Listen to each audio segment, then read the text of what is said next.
Hi hello welcome back to another video. ഇന്ന് നമ്മൾ സംസാരിക്കാൻ പോകുന്നത് PMMVYനെ കുറിച്ചാണ്. പ്രധാനമന്ത്രി മാതൃവന്ദന യോജന എന്നാണ് അതിന്റെ ഫുൾ ഫോം വരുന്നത്. അതായത് കേന്ദ്ര ഗവൺമെന്റ് പ്രഗ്നന്റ് വുമൺസിന് ഒരു പേയ്മെന്റ് കൊടുക്കുന്നുണ്ട്. സോ ആ ഒരു സ്കീമിനെ കുറിച്ചിട്ടാണ് ഇന്ന് നമ്മൾ സംസാരിക്കുന്നത്. 2019 നമ്മൾ ഈ ഒരു വീഡിയോ ചെയ്തിട്ടുണ്ടായിരുന്നു, പക്ഷേ അതിൽ ഒരുപാട് കമൻസ് വന്നു. പക്ഷെ എനിക്കത് ഫുള്ളായിട്ട് ചെയ്ത് പറഞ്ഞു തരാനായിട്ട് പറ്റിയിട്ടുണ്ടായിരുന്നില്ല. സോ 2026 അതിൽ എന്തൊക്കെ മാറ്റങ്ങൾ വന്നിട്ടുണ്ട് എന്ന് നമുക്ക് നോക്കാം. സോ ഇത് നമ്മൾ രജിസ്റ്റർ ചെയ്യേണ്ടത് എങ്ങനെയാണ് അല്ലേ? ഇപ്പം നമുക്കറിയാം, നമ്മളൊരു പ്രഗ്നൻസി കിറ്റ് മേടിക്കുന്നു, നമ്മൾ ടെസ്റ്റ് ചെയ്യുന്നു, പോസിറ്റീവ് ആണ് എന്ന് അറിയുമ്പോൾ നമ്മൾ ഡയറക്റ്റ് ഹോസ്പിറ്റലിൽ വിസിറ്റ് ചെയ്യുന്നു. നമ്മൾ സ്കാനിങ് കാര്യങ്ങളൊക്കെയാണ് ഫസ്റ്റ് സ്റ്റെപ്പിൽ വരുന്നത് അല്ലേ? സോ നമ്മളൊരു പ്രഗ്നന്റ് ആയി എന്ന് അറിഞ്ഞു കഴിഞ്ഞാൽ, മേ ബി സെക്കൻഡ് മന്തിലായിരിക്കും നമ്മൾ അറിയുന്നത്, അല്ലെങ്കിൽ ഒരു 3-ാം മാസമൊക്കെ ആയിരിക്കും നമ്മൾ റിവീൽ ചെയ്യുന്നത്. സോ കാരണം ആ ഒരു 3 മാസം എന്ന് പറയുന്നത് നമ്മൾ അത്രയും കെയർ ചെയ്യേണ്ട ടൈമാണ്. സോ ആ 3 മാസത്തിൻ്റെ ഉള്ളിൽ നമ്മൾ എന്ത് ചെയ്യണം? അംഗനവാടിയിൽ ചെന്നിട്ട് നമ്മൾ പറയണം നമ്മൾ പ്രഗ്നൻ്റ് ആണ്, ഇത്ര മാസം ആയിട്ടുണ്ട് എന്ന് വേണം നമ്മൾ ഫസ്റ്റ് സ്റ്റെപ്പായിട്ട് പറയേണ്ടത്. അങ്ങനെ നമ്മളവിടെ പറയുന്നു. അതിനുശേഷം അംഗനവാടിയിൽ നിന്ന് അവർ ഹെൽത്തിലോട്ടേക്കാണ് ഇൻഫോം ചെയ്യുന്നത്. ഇന്ന ഏരിയയിൽ ഇന്ന വീട്ടിൽ ആ ഒരു ലേഡി പ്രഗ്നൻ്റ് ആണ്. സോ ഹെൽത്തിൽ നിന്ന് നമ്മളെ ഒരു ആശാ വർക്കർ വന്ന് മീറ്റ് ചെയ്യും. സോ അപ്പോഴാണ് നമ്മുടെ ലാസ്റ്റ് LMP ഡേറ്റ് കാര്യങ്ങളൊക്കെ അവർ ഡീറ്റെയിൽഡ് ആയിട്ട് അവർ എഴുതിയെടുത്തിട്ട് പോകും. അതിനുശേഷം നമുക്ക് ഒരു കാർഡ് കിട്ടും, അമ്മയും കുഞ്ഞും എന്നുള്ളൊരു കാർഡ് കിട്ടും. ആ കാർഡിലാണ് നമുക്ക് വാക്സിനേഷൻ, കുഞ്ഞ് ജനിച്ചതിന് ശേഷമുള്ള വാക്സിനേഷൻ ആയിക്കോട്ടെ, അങ്ങനെയുള്ള എല്ലാ ഡീറ്റെയിൽസും കാര്യങ്ങളും നമുക്ക് കിട്ടുന്ന ഒരു പണ്ടൊക്കെ ഒരു ഷീറ്റ് പോലെയായിരുന്നു, ഇന്ന് അതൊരു എക്സാക്റ്റ് ബുക്ക് പോലെയാണ്.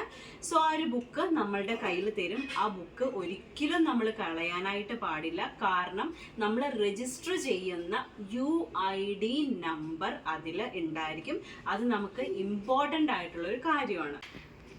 അത് കഴിഞ്ഞ് നമ്മൾ അംഗനവാടിയിൽ ചെല്ലുന്നു, നമുക്ക് UID നമ്പർ എല്ലാം കിട്ടി. സോ നമ്മുടെ അംഗനവാടിയിൽ ഇരിക്കുന്ന ടീച്ചറാണ് ഈ ഒരു രജിസ്ട്രേഷൻ കംപ്ലീറ്റ് ചെയ്യുന്നത്. അവരുടെ മൊബൈൽ, നമ്മുടെ UID നമ്പർ, പിന്നെ നമ്മളുടെ ഫോൺ നമ്പർ, ആധാർ നമ്പർ, ഇതെല്ലാം നമുക്ക് അപ്ലോഡ് ചെയ്തു കൊടുത്താൽ മാത്രമേ ഇതിലോട്ടേക്ക് രജിസ്റ്റർ ആവത്തുള്ളൂ. ഇങ്ങനെ രജിസ്റ്റർ ചെയ്തതിന് ശേഷം നമുക്കൊരു ABC എന്ന് പറയുന്നൊരു ഫോമാണ്. അതായത് AB എന്ന് പറയുന്നത് നമ്മളുടെ ആദ്യത്തെ 3 മാസം ഗഡുക്കളായിട്ടാണല്ലോ ഈ 10 മാസത്തിൻ്റെ ഉള്ളിൽ നമുക്ക് പേയ്മെൻറ്റ് 10 മാസം പ്രഗ്നന്റ് വുമണിന് കിട്ടുന്ന പേയ്മെൻറ്റ് എങ്ങനെയാണെന്ന് വെച്ചാൽ ABC എന്ന് പറയുന്ന കാറ്റഗറിയാണ്. Aയും Bയും ചിലപ്പോൾ നമുക്ക് ഒന്നിച്ച് കിട്ടും, അത് ഒന്നിച്ചിട്ടാണ് പോകുന്നത്. C എന്ന് പറയുന്നത് കുത്തിവെപ്പിന് ശേഷം കിട്ടുന്ന പേയ്മെൻ്റ് ആണ്. ഇത് നമ്മൾ സംസാരിക്കുന്നത് ആദ്യമായിട്ട് പ്രഗ്നൻ്റ് ആകുന്ന വുമണ്ണാണ്. കാരണം ഇപ്പോൾ പുതിയൊരു സ്കീമും കൂടി വന്നിട്ടുണ്ട്. രണ്ടാമത്തെ പ്രസവവും പെൺകുട്ടിയാണെങ്കിൽ PMMVY വഴി നമുക്ക് വീണ്ടും ഒരു പേയ്മെന്റ് ലഭിക്കുന്നുണ്ട്. സോ അത് നമുക്ക് മറ്റൊരു വീഡിയോ ആയിട്ട് ചെയ്യാം. ഇത് നമുക്ക് ഡീറ്റെയിൽഡ് ആയിട്ട് പറയാം. സോ ABC എന്ന് പറയുന്ന ഒരു ഫോമാണ്. ഇതും നമുക്ക് ഒന്നിച്ച് കിട്ടും. C ആഫ്റ്റർ ഡെലിവറി ആണ് നമുക്ക് കിട്ടുന്നത്. ഇപ്പം മേ ബി നിങ്ങൾ പ്രഗ്നൻ്റ് ആയതിനു ശേഷം നിങ്ങൾ ചിലപ്പോൾ നിങ്ങളുടെ ഹസ്ബൻഡിൻ്റെ കൂടെ മറ്റൊരിടത്താണ് താമസിക്കുന്നത്, അല്ലാന്നുണ്ടെങ്കിൽ നമ്മുടെ സ്വന്തം വീട്ടിൽ ആണ് താമസിക്കുന്നുണ്ടെങ്കിൽ ഒക്കെ തന്നെ നമ്മുടെ തൊട്ടടുത്തുള്ള അംഗനവാടിയിൽ നിങ്ങൾക്ക് രജിസ്റ്റർ ചെയ്യാവുന്നതാണ്. ഹസ്ബൻഡിൻ്റെ വീടിൻ്റെ തൊട്ടടുത്തുള്ള അംഗനവാടി വേണമെന്നില്ല. നമ്മൾ എവിടെയാണോ താമസിക്കുന്നത് അതിൻ്റെ അടുത്തുള്ള അംഗനവാടിയിൽ നമുക്ക് രജിസ്റ്റർ ചെയ്യാം. പക്ഷെ ഒരു കാര്യം ശ്രദ്ധിക്കണം, എപ്പോഴും ആ അംഗനവാടി ത്രൂവേ നമുക്ക് ചെയ്യാനായിട്ട് സാധിക്കത്തുള്ളൂ. ഇപ്പം നിങ്ങൾക്ക് ബെനിഫിഷ്യറി ഉണ്ട്, അതായത് ഇപ്പം 6 മാസം വരെ അമ്മയ്ക്കും വയറ്റിലുള്ള കുഞ്ഞിനും പോഷക ആഹാരങ്ങൾ അംഗനവാടി ത്രൂ നമുക്ക് ലഭിക്കുന്നുണ്ട്. സോ ഓരോ തവണ നമ്മൾ അംഗനവാടിയിൽ പോയിട്ട് അത് കളക്ട് ചെയ്യുമ്പോഴും നമ്മളുടെ ഫേസ് റെക്കഗ്നൈസ് അവർ ചെയ്യുന്നുണ്ട്. കാരണം എല്ലാം മോണിറ്ററിങ് ആണ്, ഫോണിലൂടെയാണ് അതെല്ലാം തന്നെ അപ്ലോഡ് ചെയ്യുന്നത്. സോ അതുകൊണ്ട് തന്നെ നമുക്ക് തൊട്ടടുത്തുള്ള അംഗനവാടികൾ എപ്പോഴും ചൂസ് ചെയ്യുക. പക്ഷേ ഹസ്ബൻഡ് വീടിൻ്റെ അടുത്തുള്ള തന്നെ വേണമെന്നില്ല. ഇപ്പം നമ്മുടെ വീടാണെങ്കിലും എപ്പോഴും ആ ഒരു എന്താ പറയുക അകലത്തിൽ നമ്മൾ ഉണ്ടായിരിക്കണം. കാരണം ഈ ഒരു സൈറ്റിൽ കയറി നമ്മളിത് അപ്ലോഡ് ചെയ്തു, പിന്നെ മറ്റു അംഗനവാടി പോയിട്ട് അവിടെ നിന്ന് ബെനിഫിഷ്യറി വാങ്ങിക്കാനായിട്ട് നമുക്ക് പറ്റില്ല. ഇത് നിങ്ങൾ പ്രത്യേകം ശ്രദ്ധിക്കേണ്ട ഒരു കാര്യമാണ്. പിന്നെ ഈ C എന്ന് പറഞ്ഞല്ലോ നമ്മൾ, അതായത് ആഫ്റ്റർ ഡെലിവറി ആണ് നമുക്ക് കിട്ടുക എന്ന് പറഞ്ഞത്. അതായത് ഒരു കുഞ്ഞിൻ്റെ 3 മാസത്തെ കുത്തിവെപ്പുണ്ട് അല്ലെ, അത് 6 മാസത്തിന്റെ ഉള്ളിലാണ് നമ്മൾ എടുക്കുന്നത്. ആ 3 മാസത്തെ കുത്തിവെപ്പ് കഴിഞ്ഞതിന് ശേഷമാണ് നിങ്ങൾക്ക് 3ാമത്തെ ഗഡു കിട്ടുകയുള്ളൂ. പിന്നെ പണ്ടൊക്കെ എങ്ങനെയാണെന്ന് വെച്ചിട്ടുണ്ടെങ്കിൽ ഭയങ്കര ബുദ്ധിമുട്ടായിരുന്നു, ഈ സിസ്റ്റം വൈസ് ഒന്നും അല്ലായിരുന്നു, നമ്മൾ ഒരു ഫോം ഫില്ല് ചെയ്തൊക്കെയാണ് വിട്ടോണ്ടിരുന്നത്. പക്ഷേ ഇപ്പോൾ ഒരു 2 വർഷത്തോളമായിട്ട് അത് സിസ്റ്റം ത്രൂ നന്നായിട്ട് പോകുന്നുണ്ട് എന്നാണ് ഞാൻ ഒരു ടീച്ചറുമായിട്ടൊരു ഇൻട്രാക്ഷൻ നടത്തിയ സമയത്ത് അങ്ങനെയാണ് ഞാൻ അറിഞ്ഞത്. കുറച്ചും കൂടി നല്ല രീതിക്ക് അത് പോകുന്നുണ്ട്. പക്ഷെ പ്രശ്നങ്ങൾ എവിടെയാണ് വരുന്നതെന്ന് വെച്ചിട്ടുണ്ടെങ്കിൽ നമ്മൾ ആധാർ കൊടുക്കുമ്പോഴാണ്. ഇപ്പം മിക്കവരും പറയുന്നുണ്ട് ഈ ആധാർ ലിങ്ക് ആയിട്ട് ഞങ്ങൾക്ക് ഇങ്ങനെ ഒരു അക്കൗണ്ട് ഇല്ലല്ലോ, ആധാറുമായിട്ട് ലിങ്ക് ചെയ്ത അക്കൗണ്ട് ഏതാണ് ഞങ്ങൾക്ക് അറിയില്ല, അതെന്നോ ചെയ്തതാണ്, അതിൻ്റെ അക്കൗണ്ട് നമ്പർ പോയി, അങ്ങനെയൊക്കെ പറഞ്ഞാൽ നമുക്ക് ബുദ്ധിമുട്ട് തന്നെയാണ്. കാരണം നമ്മൾ ചിലപ്പം സ്കോളർഷിപ്പ് പഠിക്കുന്ന സമയത്ത് സ്കോളർഷിപ്പിന് വേണ്ടിയിട്ട് മേ ബി ഒരു അക്കൗണ്ട് തുടങ്ങിയിട്ടുണ്ടാകാം, മേ ബി അതായിരിക്കാം നമ്മുടെ ആധാറുമായിട്ട് ലിങ്ക് ചെയ്തിരിക്കുന്ന അക്കൗണ്ട്. സോ അങ്ങനെയൊക്കെ വന്നു കഴിഞ്ഞാൽ ആ ഒരു അക്കൗണ്ട് ത്രൂവേ നമുക്ക് പേയ്മെൻറ്റ് പോവുകയുള്ളൂ. ഇനി നമ്മൾ രജിസ്റ്റർ ചെയ്യാൻ പോകുമ്പോൾ നമ്മൾ കയ്യിൽ കരുതേണ്ട സർട്ടിഫിക്കേഷൻസ് അല്ലെങ്കിൽ ഡോക്യുമെന്റ്സ് എന്തൊക്കെയാണെന്ന് നോക്കാം. ഫസ്റ്റ് ഓഫ് ഓൾ നമ്മുടെ ആധാർ കാർഡ് നമ്മുടെ കയ്യിൽ ഉണ്ടായിരിക്കണം. പിന്നെ നമ്മുടെ ബാങ്ക് അക്കൗണ്ടിന്റെ ഏത് നമ്പറുമായിട്ടാണോ നമ്മൾ ആധാറുമായിട്ട് ലിങ്ക് ചെയ്തിരിക്കുന്നത് ആ അക്കൗണ്ട് നമ്പർ തന്നെ നമ്മൾ കൊടുക്കുക. പിന്നെ നിങ്ങളുടെ രജിസ്റ്റേർഡ് മൊബൈൽ നമ്പർ അല്ലെങ്കിൽ നിങ്ങളുടെ മൊബൈൽ ഫോൺ നിങ്ങളുടെ കയ്യിൽ ഉണ്ടായിരിക്കണം. പിന്നെ വരുന്നത് അമ്മയും കുഞ്ഞും കാർഡുമാണ്. ഇത് നമുക്ക് BPL നമ്മുടെ റേഷൻ കാർഡ് BPL ഉള്ള ആളുകളുടെ കാര്യമാണ് വരുന്നത്.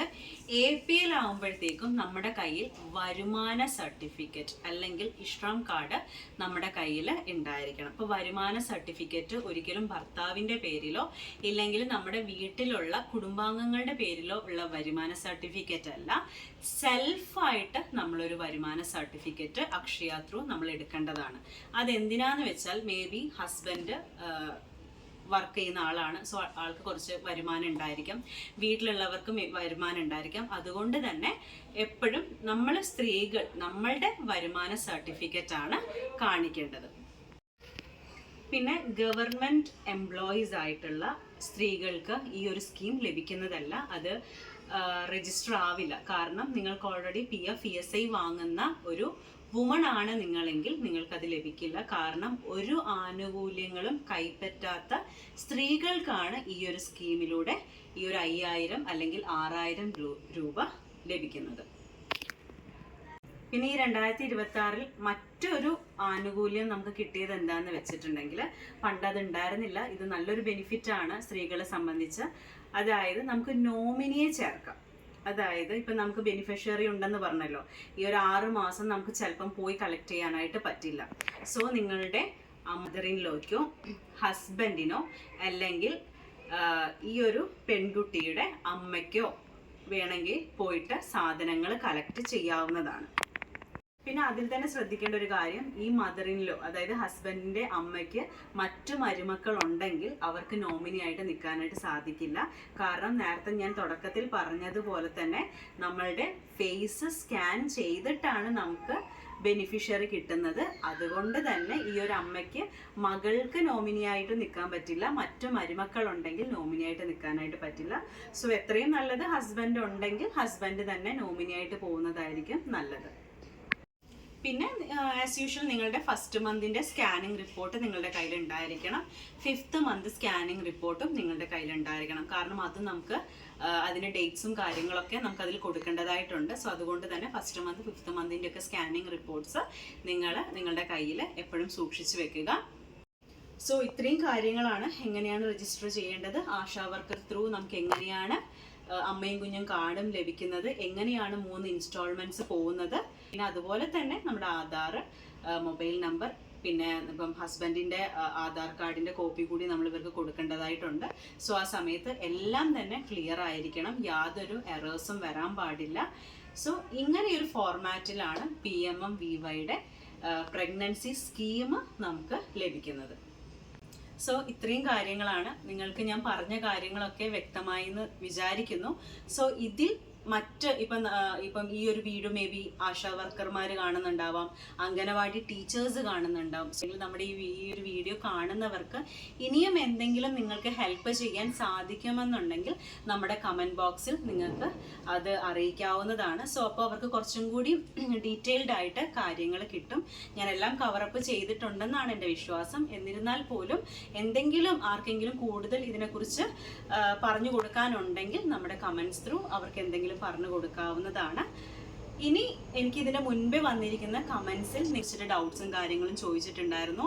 ഇത് ഞാൻ ഇനിയും ലാഗ് ആക്കുന്നില്ല. സോ ആ ഒരു കമൻറ്റ് സെഷൻ നമുക്ക് എന്ത് ചെയ്യാം, മറ്റൊരു വീഡിയോയിൽ ക്ലാരിഫൈ ചെയ്ത് പോകാം. സോ അടുത്ത വീഡിയോയിൽ നമുക്ക് കാണാം. വീഡിയോ നിങ്ങൾക്ക് ക്ലിയർ ആയി മനസ്സിലായെന്ന് ഞാൻ വിചാരിക്കുന്നു. മറ്റൊരു വീഡിയോയിൽ പിന്നെ കാണാം. അതുവരെ ബൈ.